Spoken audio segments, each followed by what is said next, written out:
Welcome back to New Rockstars. I'm Erik Voss, and The Mandalorian just dropped on us the ex-Jedi at a time. Ahsoka Tano, played in live action by Rosario Dawson, one of the most important characters to the Star Wars universe. She appeared in Clone Wars, a show that chronologically already jumps around a lot, her own novel, her older self crossing over years later in Rebels, then cameoing as a ghost voice in The Rise of Skywalker, and then her younger self appearing again in the Clone Wars final season on Disney Plus earlier this year. And now an older version again in live action on The Mandalorian. Yeah, she is all over the place. She's kind of like the kid sister of a drunk time traveler. Wait, how old are you now? Oh dear God, what is Jar Jar doing here?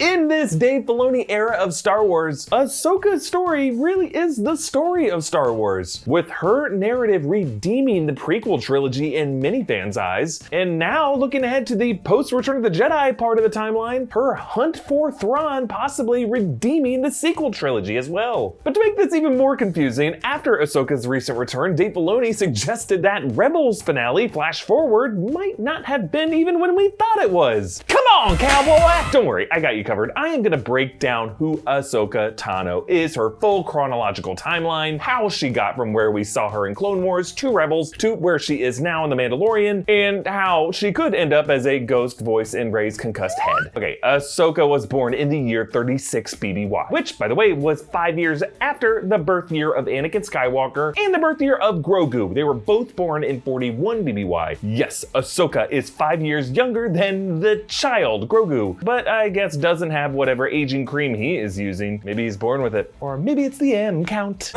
But when Ahsoka was 3 years old, that was 33 BBY, she was discovered and recruited to the Jedi cult order by Master Plo Koon. From there on, she was raised as a youngling in the Jedi Temple on Coruscant, where her snips were likely bullied by the upperclassman 5 years her senior, Grogu. I'm kidding, they never met, but I guess you could still bully from afar. Now, we first met Ahsoka as the Clone Wars were breaking out when she was 14 years old in the year 22 BBY. This was months after the first Battle of Geonosis in Attack of the Clones. On Christophsis, she meets her new master, Anakin Skywalker, along with her future BFF clone trooper, Rex. Now, over the next 2 years, she goes on a ton of great adventures that we see throughout Clone Wars seasons 1 through 5. She helps Anakin rescue Jabba the Hutt's son, Rhoda the Hutt. She takes a teaching gig on Mandalore, foils a coup. She runs into Grievous and Dooku, Asajj Ventress, Aurra Sing, Saw Gerrera. She gets to know Padme and gets kind of sick of politics and begins to think the Separatists aren't that evil. She also meets the Mandalorian Bo-Katan and the Death Watch on a mission on Karlak. The craziest thing to happen is when Ahsoka, Anakin, and Obi-Wan go to Mortis, an ethereal plane where a future version of Ahsoka warns her about Anakin, but this is all plot by the cosmic entity the Sun, who represents the dark side of the Force. He corrupts Ahsoka via the Dagger of Mortis, which was rumored, by the way, to be the MacGuffin in an early draft of episode 9. That ended up not happening, but they kept the dagger, I guess. This is all a plot by the Son against the daughter and the father. Ahsoka technically dies here, but the daughter gives up her own life in order to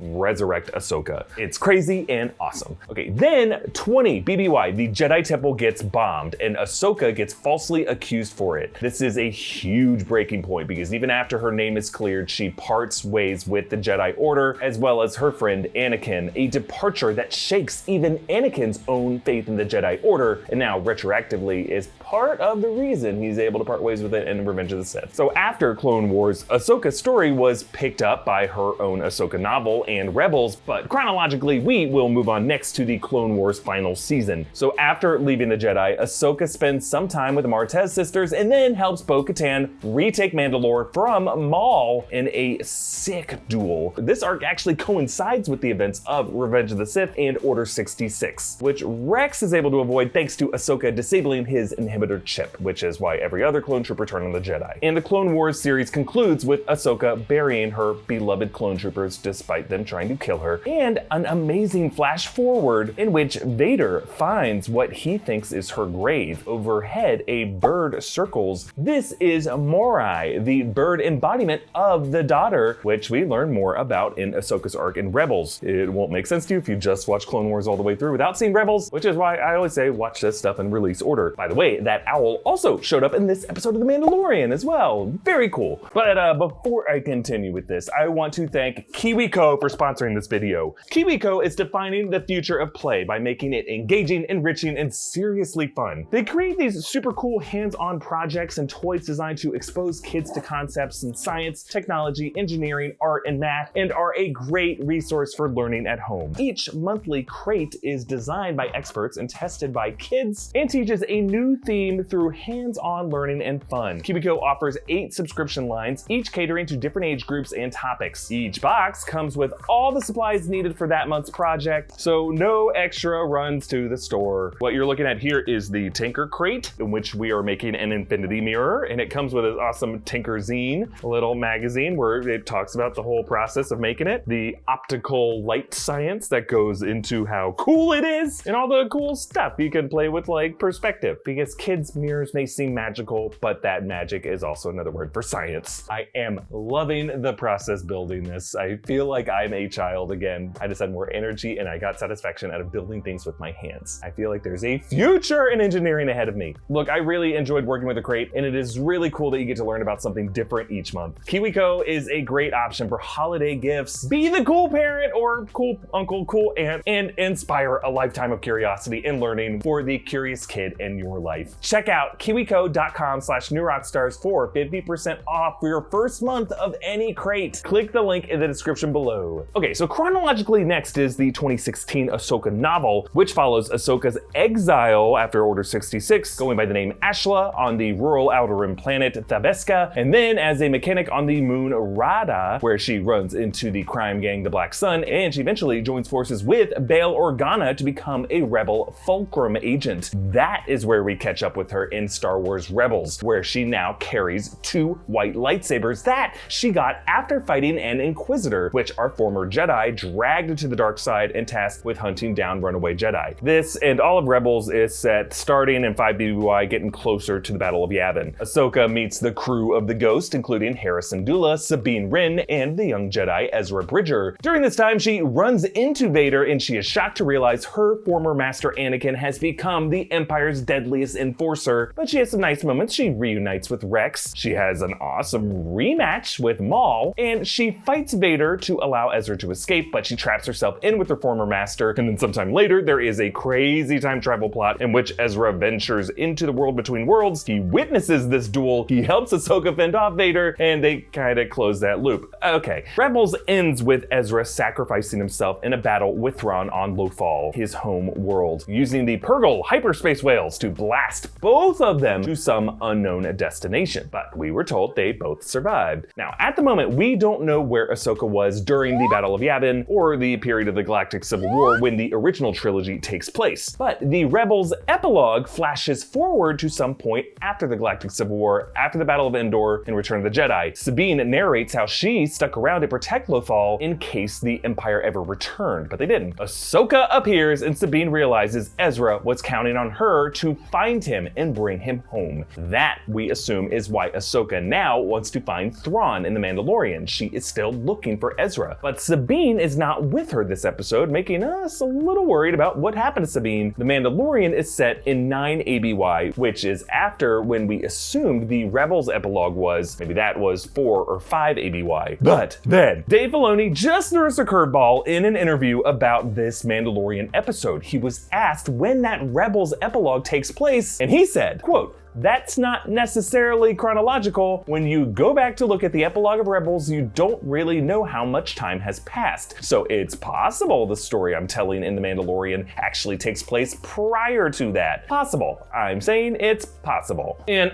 I'm saying, again, come on, cowboy!" Filoni hasn't confirmed it yet, but he is suggesting here that the Rebels epilogue could have taken place not around 4 or 5 ABY as we assumed, but after Ahsoka's current arc on The Mandalorian, Mandalorian sometime after 9 ABY. That would mean the Ahsoka we saw in that Rebels moment had already met Mando and Grogu on Corvus, had already defeated Thrawn's apprentice, Morgan, and her next words to Sabine were probably something like, "I just found out where Thrawn is. Get in, bitch!" That might be why Filoni is being so coy right now. One of these upcoming Mandalorian episodes might follow Ahsoka and Sabine on that mission to rescue Ezra from Thrawn. Actually, be sure to watch Rogue Theory this week. We are gonna dig into how this Ahsoka versus Thrawn cat and mouse game could be its own spinoff. But for now, in 9 ABY, Ahsoka Tano is in this state of going planet to planet, trying to catch up with Thrawn in his probable plan to build his own fleet with Morgan Elsbeth. Check out that video. This interview with Filoni and Rosario Dawson talked about how Ahsoka is really in kind of this third stage of being world weary, kind of Gandalf-y. And we can conclude from Ahsoka's ghost voice appearing in Rey's mind during the Jedi Voices montage in The Rise of Skywalker, which was set in 35 ABY, that Ahsoka must have died sometime between the current time in The Mandalorian 9 ABY and 35 ABY. For what it's worth, Ahsoka would be around 71 during The Rise of Skywalker. Not that old, but based on those Leku wrinkles that are already starting to show at age 45, maybe she's not born with it. This is all unless Ahsoka was like speaking to Rey from the world between worlds and her voice echoed through time to that moment decades in the future. Folks, it is possible, and that is why you need to watch all of Clone Wars and Rebels. This shit is canon, and Dave Filoni is gonna keep plugging pieces of it into The Mandalorian to make us do the homework. But it's fun homework! I was that kid in school. Support New Rockstars by checking out all the great options on our official merch store, newrockstarsmerch.com. Subscribe to this channel, hit that notification bell, follow me on Instagram at EA Voss, follow New Rockstars. Thank you for watching.